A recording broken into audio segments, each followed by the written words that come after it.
네, 안녕하세요, 여러분들. 역사는 최태성. 네, 여러분들 제가 매 강의 앞강마다 역사는 최태성 할 건데 그냥 여러분들 보시면서 그냥 이러지 마시고요.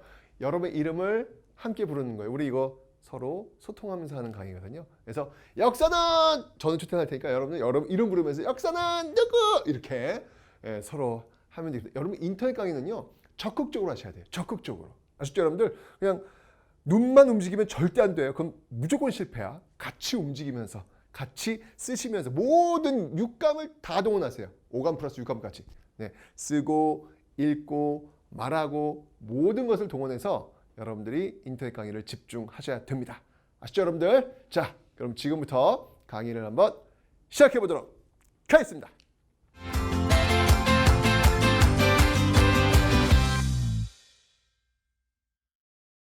자, 먼저 여러분들 첫 강의입니다. 한국사 능력검정시험 기본. 이제 개편이 돼가지고 기본과 심화로 나뉘었습니다. 그죠? 그래서 이제 새롭게 강의를 찍게 되는데 어떻게 이 강의들이 이제 준비가 되는지 한번 살펴보도록 하죠.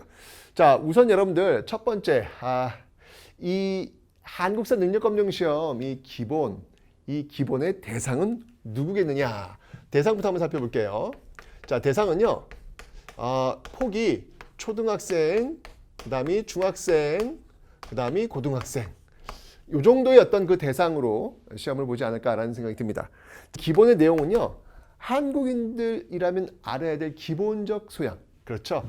기본적으로 우리가 알고 있어야 되는 역사, 기본 소양 4. 이게 이제 여러분들 기본에서 정말 말 그대로 한능검 기본에서 보는 시험이다라는 것이죠. 대략 여러분들 요 시험의 난이도는요. 지금 보고 있는 대입 학력고사, 대입 수능 있잖아요. 수능.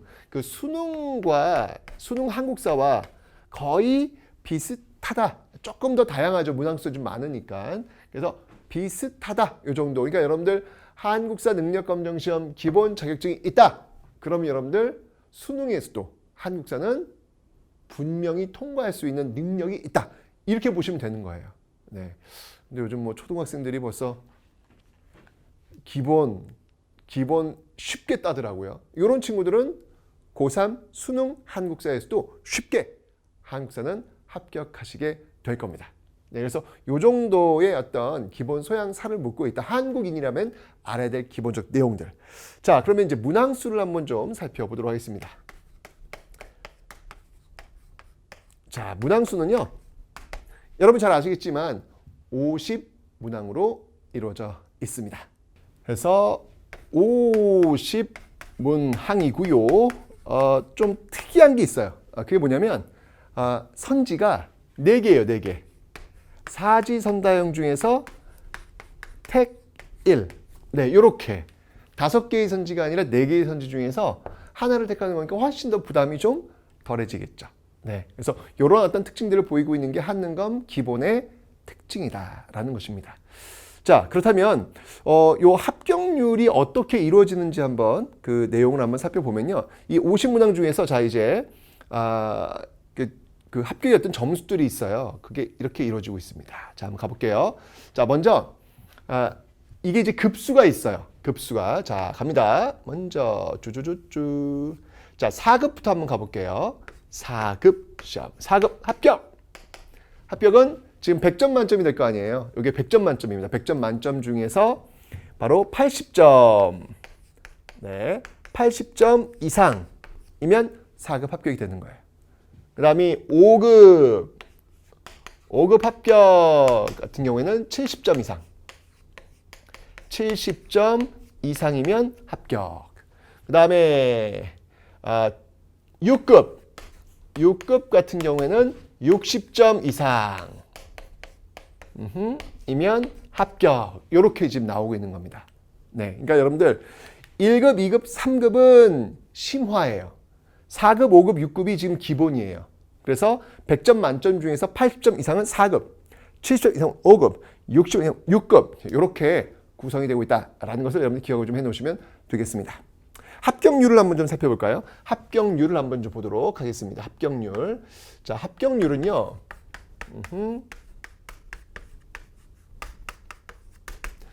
대략 시험을 보면 기본적으로 50% 정도는 합격을 합니다. 네, 50% 정도는. 그러니까 어찌 보면 여러분 쉬운 시험은 아니에요. 그러니까 응시자 전체를 보면 반은 떨어지는 그런 시험이었어요. 이제까지는요. 문제가 조금 더 난이도가 좀 쉬워지면 어떻게 되는지 모르겠지만 대략 기본적인 합격률은 50%. 2명 시험 보면 1명은 떨어지는 시험이다.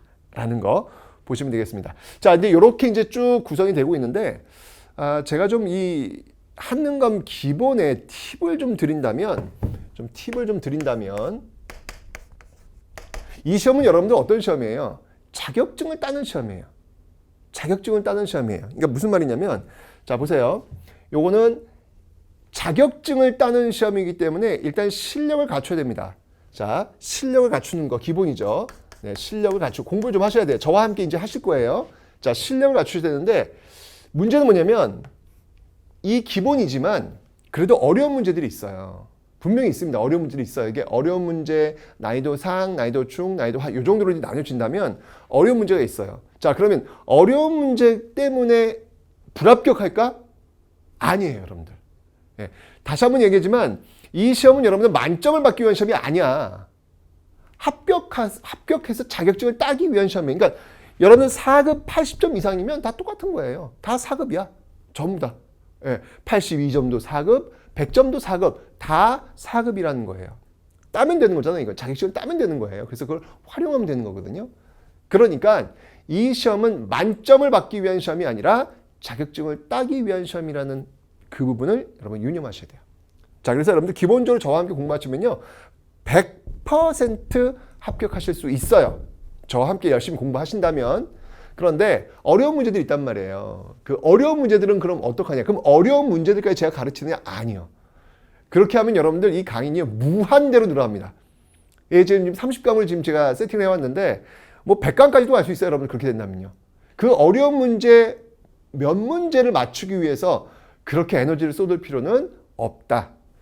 그러면 그 어려운 문제는 어떻게 하느냐? 그 어려운 문제는 여러분들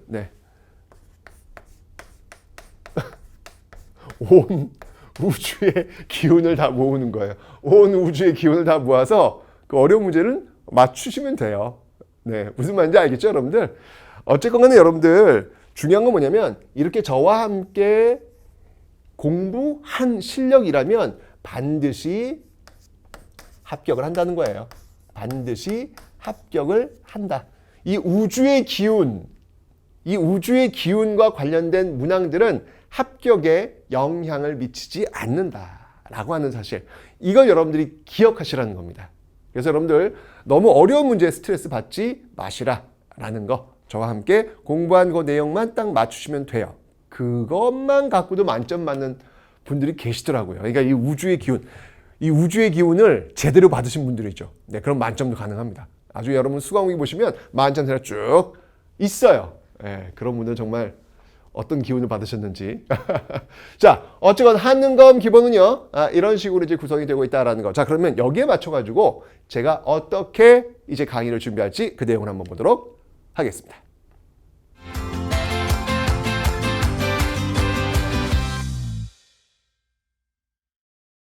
자, 그럼 한능검 기본 어떻게 준비하는지 한번 보도록 할게요. 제 강의는요, 자, 일단 한 30강 정도로 제가 구성을 해왔습니다. 일단 그 공부를 한번 보면요, fact. 여러분과 제가 함께 공부할 fact. 네, 1강부터 출발해 보도록 하겠습니다. 1강부터 출발. 1강 쭉 가요. 쭉 가서 이 파트를 뭘 공부할 거냐면 전근대를 공부할 거예요. 전근대를 저와 함께 공부하겠습니다. 여기까지가 18강이 되겠습니다. 여기가 전근대. 그 다음에 19강부터는 이제 쭉 가요. 쭉 가서 근현대. 네, 근현대를 저와 함께 공부해서 어디까지? 네, 바로 30강까지. 바로 30강까지 구성이 되는 모습들. 이해되시죠, 여러분들? 자, 이번엔 여러분들 전근대를 다시 한번 좀 나누어 보도록 하겠습니다. 자, 전근대. 우리가 이제 공부를 할 때 여러분 항상 역사는 말이에요. 큰 숲을 먼저 보셔야 돼요. 이게 역사 공부하는 친구들이 잘 못하는 게 뭐냐면 자꾸 어떤 하나의 팩트에만 메모리 돼. 예를 들면 열심히 과전법 공부했어. 나 과전법 했는데? 근데 과전법이 어느 시대인지 몰라. 그러면 안 돼. 먼저 역사는 큰 숲을 보고 어느 시대에 내가 와 있어? 그 다음에 팩트로 들어가는 거예요. 아시죠? 그래서 제가 지금 큰 숲을 먼저 보여드리는 거예요. 자, 이 전근대부터 한번 보도록 하겠습니다. 전근대. 전근대는 크게 이렇게 한번 나눠볼게요. 쭉 여기를 선사시대부터 철기까지 요렇게 요 시기를 우리는 어떤 시기라고 하냐면 BC, Before Christ. 네, 영어를 좀 썼어. 네, 예수 탄생 이전 시기, Before Christ. 이렇게 서양을 기준으로 해서 지금 나눠 본 거예요. BC. 그 다음에 지금 여러분들 우리가 몇 년도에 살아? 뭐 2020년, 2021년, 2022년 뭐 이런 식의 살잖아요, 여러분들 지금. 그죠? 이게 뭐냐면 예수 탄생 이후로 지금 약 2000년 이상이 흘렀다는 이야기야. 이걸 뭐라고 하냐면 주님의 시기, 아노 도미니, AD라 그래요. AD. AD를 다시 한번 좀 나누어 보도록 하겠습니다. 어떻게 나누냐면요. 바로 고대, 그 다음에 중세, 그 다음에 근세. 이렇게 나누어 볼 수 있겠습니다. 우리나라 같은 경우는 중세는 고려에 해당하고요. 근세는 조선에 해당합니다. 자, 이렇게 해서 BC와 AD로 나누었는데 기본적으로 이렇게 잘라가지고 요 이전의 역사는요 무려 우와 엄청나요. 70만 년 전, 약 70만 년. 이 70만 년 역사를 그냥 휙 배워버리는 겁니다. 그 다음에 이제 고대는요, 고대의 기간은 대략 한 1000년. 1000년. 중세 고려가 약 한 500년. 근세 조선이 약 500년. 합쳐서 여러분들 2000년. 그러네요. 지금 우리가 대략 21세기 살고 있으니까 이런 모습들이 나오고 있다라는 겁니다. 그래서 이런 것들을 일단 염두에 두시고 여러분의 전근대를 접근하시면 되겠습니다. 자, 그 다음에 근현대로 한번 넘어와 보도록 하죠. 자, 이 근현대는요, 세 덩어리로 나눌 수가 있어요. 이렇게 세 덩어리. 자, 먼저 개항기. 자, 이 개항기라 하면 일반적으로 1876년 강화도 조약으로 우리가 문을 열었던 그 시점부터 1910년 우리나라를 잃어버렸어. 일제강점기 거기까지를 우린 개항기. 그 다음에 1910년부터 1945년 잘 아시죠 여러분들? 이때를 우리는 일제강점기라고 합니다. 그리고 45년 이후 우리는 이 시기를 현대사 이렇게 얘기하는 것이죠. 개항기에서 일제강점기를 우린 근대사, 그리고 45년 이후를 현대사 이렇게 나눌 수 있다라는 겁니다. 됐죠? 자, 그럼 다시 전 근대를 어떻게 구분을 할 수 있을지, 어느 부분을 공부를 할 수 있을지 한번 보도록 할게요. 자, 포인트야. 이제 공부하는 포인트 잘 봐요. 전 근대 BC와 AD로 이렇게 나누어 볼 수 있어. 근데 이 시기를 공부할 때 어떻게 공부해야 되지? 이런 포인트 알려드리는 거예요. 자, 먼저 전 근대 갑니다. 자, 이 전 근대에서 크게 네 덩어리로 나눌 수가 있어요.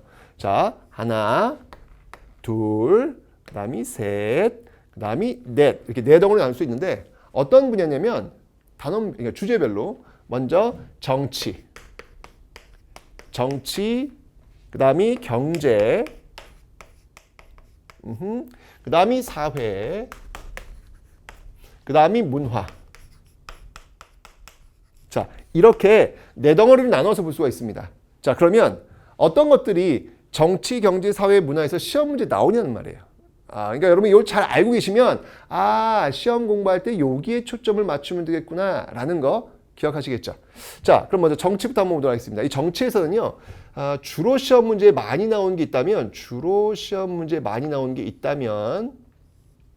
제일 많이 나온 게 뭐냐면 왕이에요, 왕. 네, 이거 너무너무 잘 나옵니다, 여러분들. 왕은 뭐 시험 문제 안 나올 수가 없어요. 너무 중요해요. 이게 압도적이라고 보시면 돼요. 왕이 가장 많이 나오는 그런 문항수다. 이게 반드시 여러분들 왕은요, 고대부터 근세, 조선까지 그냥 싹 정리하셔야 됩니다. 반드시 나오기 때문에 그래요. 왕. 그 다음에 이제 행정조직 또는 지방행정조직 이런 거. 그 다음에 이제 외교. 다른 나라와의 그 외교를 어떻게 진행했는지 이런 것들을 많이 묻고 있습니다. 하여튼 정치 파트에서는 이 왕 문제가 압도적으로 많이 나온다는 거 놓치지 마십시오. 그 다음에 이제 경제에서는요. 경제에서는 시험 문제 나오는 게 크게 두 가지 정도로 이렇게 나누어서 볼 수 있어요. 먼저 세금이에요. 세금 문제. 특히 이제 토지와 관련된 그런 문항들이 나올 수 있습니다. 뭐 조선 후기에 뭐 대동법 뭐 이런 문제들이 나온다는 이야기예요. 그 다음에 이제 교역. 뭐 예를 든다면 뭐 고려의 국제무역항은 병란도다. 뭐 이런 외국과의 교역을 보여주는 어떤 그런 문제들 자주 나오고 있고요. 사회에서는 여러분들 사회에서는 역시 마찬가지로 두 파트로 나누어서 볼 수 있는데요. 우선 당연히 중요하겠죠. 신분제도. 네, 신분제 각 시기별로 뭐 조선 같으면 뭐 양반, 중인, 상민, 천민 같은 그런 신분제. 그 다음에 이제 사회 파트에 가서 여러분들 기억하실 게 뭐냐면 여러 이모저모가 있어요. 그 모습들, 살아가는 모습들 있잖아요. 네, 그 모습들 이렇게 물어보고 있습니다. 문화 파트에서는 여러분들 역시 마찬가지로 두 개로 나누어서 볼 수가 있어요. 볼 수 있는데 유물과 유적 이렇게 문제가 나오고 있다라는 건데, 자 여러분들 근데 한능검에서는 한국사 능력검정 기본에서는 여러분들 압도적으로 많이 나오는 파트, 지금 네 덩어리잖아요. 정치, 경제, 사회, 문화잖아요. 근데 압도적으로 많이 나오는 게 있다면 뭐니 해도 여기입니다, 여러분들. 여기 이 파트. 네. 여기입니다. 정말 이게 50문항 중에서 여러분들 거의 한 45문항. 와, 40문항도 아니고 대략 45문항 정도가 거의 정치와 문화 쪽에서 압도적으로, 네, 다시 한번 제가 강조해서 이 정치와 이 문화 파트에서 정말 압도적으로 지금 시험 문제가 나오고 있다라고 하는 것을 여러분한테 강조해서 말씀드리는 겁니다. 정치와 문화에서 압도적으로 시험 문제가 많이 나오고 있다라는 거니까 공부할 때 여러분 참조하시라는 얘기예요. 아시죠, 여러분들? 특히 이제 이 왕, 정치도 왕, 문화에서는 여러분들 사진이에요. 사진 주고 이게 어느 시대의 문화유산인지를 아셔야죠. 그런 것들이 연결되는 게 정말 압도적으로 많이 나오니까 여러분 이런 것들을 좀 잘 정리를 해 놓으셔야 되겠다라는 겁니다. 됐죠? 자, 이렇게 해서 시험 문제 보시면 되는데, 여러분 제가 늘 얘기하지만 여러분들 대한민국에 살면서 여러분들은 지금 자격증을 딴 거예요. 한국사 능력검정시험 자격증을 딴 거예요. 네, 그러면 그걸로 끝날까? 저는 아니라고 생각합니다. 여러분 한국사 능력검정시험 자격증을 딴 사람은 다른 한국사 능력검정시험 자격증이 없는 분과 좀 달라야 되지 않을까요, 여러분들? 그래도 나 한국사 능력검정시험 자격증이 있는 사람이야. 뭐가 차별일까요? 뭐가 차이일까요? 그 차이는 뭐냐면 바로 역사를 바라보는 관점이다라는 생각이 들어요. 여러분들 이 시험 문제 나올 거 제가 따각따각 제가 정리해 드릴 거예요. 시험 문제 보시면서 여러분 합격하실 거예요. 분명히 합격할 겁니다. 그런데 그걸로 끝나지 않았으면 좋겠어요. 제 강의는 저와 함께 여러분들 정말 압도적 1위입니다. 한능검 압도적 1위. 정말 한능검만큼은 선생님 강의 많이 듣잖아요. 그죠? 그렇다면 제 강의를 듣는, 그래서 한국사 능력검정시험 자격증을 딴 여러분들은 좀 달랐으면 좋겠다는 거죠. 역사적 사실들을 암기하는 것, 제가 조금 더 다시 한번 설명해 주면 그거 금방 까먹어요. 금방 까먹습니다. 그러면 그 사실들을 모르고 있는 분들과 여러분들이 자격증을 땄지만 또 시간이 지나면 까먹는 그 모습들이 다를 게 없잖아요. 그죠? 중요한 건 뭐냐면 한국사를 공부해서 시험 문제를 공부하는 그 과정에서 어떻게 역사를 바라볼 것인가, 그 역사를 바라보는 관점을 갖고 나는 어떻게 살 것인가에 대한 고민, 그 고민의 지점이 형성되기를 제 강의를 듣는 여러분들과 꼭 한번 이뤄보고 싶습니다. 이게 바로 큰별쌤 최태성과 여러분들이 함께 나누는 한국사 능력검정시험 기본, 이 강의의 가장 큰 특징이다라는 거예요. 시험 문제만을 풀기 위한, 합격만을 위한 그런 시험이 아니라 합격 이후에도 역사를 바라보는 관점, 그 관점에 대한 건강한 관점을 가질 수 있도록 하는 것. 이래야 비로소 나 그래도 한국사 능력검정시험 자격증 있는 사람이야 라고 이야기를 할 수 있다는 거예요. 제일 중요한 포인트를 지금 제가 말씀드리고 있는 겁니다. 아시죠, 여러분들? 그래서 저는 이 전근대 파트에서는 어떤 부분을 얘기할 거냐면 끊임없이 이 과거의 사람들과 이야기할 거예요. 예, 역사 사실들을 이야기하면서 과거의 사람들과 끝까지 이야기할 겁니다. 그 과정 속에서 바로 이 소통의 모습들, 어떻게 과거의 사람들과 만나는지. 여러분, 역사는요, 사실들을 암기하는 과목이 아니에요. 역사는 사람을 만나는 인문학입니다. 사실을 암기하는 과목이 아니라 사람을 만나는 인문학. 잊지 마십시오, 여러분들. 다시 한번 얘기지만 나 한국사 자격증 있는 사람이야 라면 역사가 뭐예요? 사람을 만나는 인문학입니다. 이 정도로 이야기할 수 있고 여러분 느끼셔야 되는 거예요. 한번 해보려고요. 그래서 소통이라고 하는 거 너무 중요하죠. 그 다음에 여러분들 근현대를 한번 넘어와 보도록 하겠습니다. 근현대. 자, 근현대는요, 크게 계양기, 일제강점기, 현대 이렇게 나눠 있는데 앞에서는 정치, 경제, 사회, 문화로 나눴잖아요. 근현대는 이건 조금 좀 특이한데 이 근현대는 흐름이 굉장히 중요해요. 사건들이 쫙 나열이 돼요. 그 사건들의 흐름들을 기억하고 계셔야 됩니다. 그래서 여기서는요, 인과관계. 그 사건들이 그냥 나열된 게 아니라 다 이유가 있어요. 그 인과관계에 의해서 흐름들을 따라오면 돼요. 흐름들을 따라오면 돼요. 그러면 여러분들은 합격하실 수 있을 겁니다.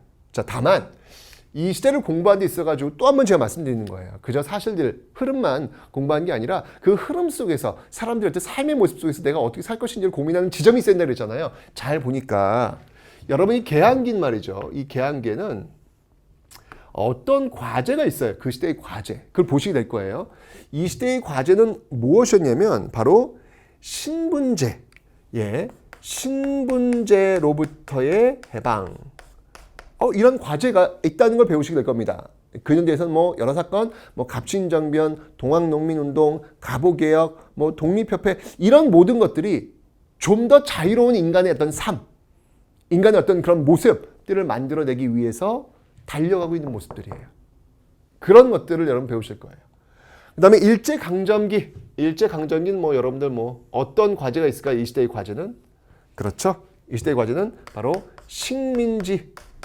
식민지로부터의 해방이라는 과제를 가지고 이 시대에 살던 사람들이 정말 자신의 청춘, 자신의 재산, 자신의 모든 것을 바쳐가면서 싸우고 있는 모습을 여러분들은 확인하시게 될 겁니다. 현대사의 과제는 뭐가 있을까요? 현대사의 과제 있지요. 현대사의 과제는 여러분들 이 시기를 이렇게 쭉 한번 들여다보시면 이 시기는요, 정말 가난했어요. 진짜 가난했어요. 바로 그 가난과 그리고 아직까지 민주주의가 성숙되지 않았거든요. 바로 독재. 이 독재로부터의 해방이라는 과제를 가지고 또 열심히 살아왔던 그 사람들을 여러분 만나시게 될 겁니다. 이 시기, 약 한 100여 년의 역사 속에서 이 시기를 살았던 사람들의 꿈이 있다고요. 우리의 할아버지, 할머니, 아버지, 어머니 뻘 되는 어떤 그런 사람들일 텐데 그들이 가졌던 꿈은 뭐였냐면 바로 우리 뒤에 오는 사람들한테만큼은 양반, 중인, 상민, 천민이라는 그 식민지에 물려주지 말자. 우리 뒤에 오는 사람들한테만큼은 식민지 조국의 백성으로 살게 하지 말자. 우리 뒤에 오는 사람들한테만큼은 이 절대 빈곤에서 벗어날 수 있도록 하자. 우리 뒤에 나오는 사람들한테만큼은 대통령은 자기 손으로 원하는 사람 누구나 뽑을 수 있는 그런 자유를 선물하자라는 꿈. 그 꿈을 여러분들은 배우시게 될 겁니다. 이 근현대사를 공부하면서 말이죠. 과거의 사람들과 만나면서 그들과 소통하면서 그들이 가졌던 꿈이 무엇인지를 배워나가는 여정이에요. 그들과 소통하면서 그들의 꿈이 무엇인지를 배워나가는 여정 속에서 사실들을 나열할 뿐이에요. 시험 문제는 그 사실들을 가지고 시험 문제 보시겠죠. 하지만 그 사실들은 금방 휘발될 수밖에 없단 말이에요. 여기 있는 이 30강들은요. 여러분들 이제 분명히 여러분들한테 합격 선물 드릴 거예요. 합격 선물 드릴 겁니다. 하지만 시간이 지나면 빰빰빰빰 사라져요.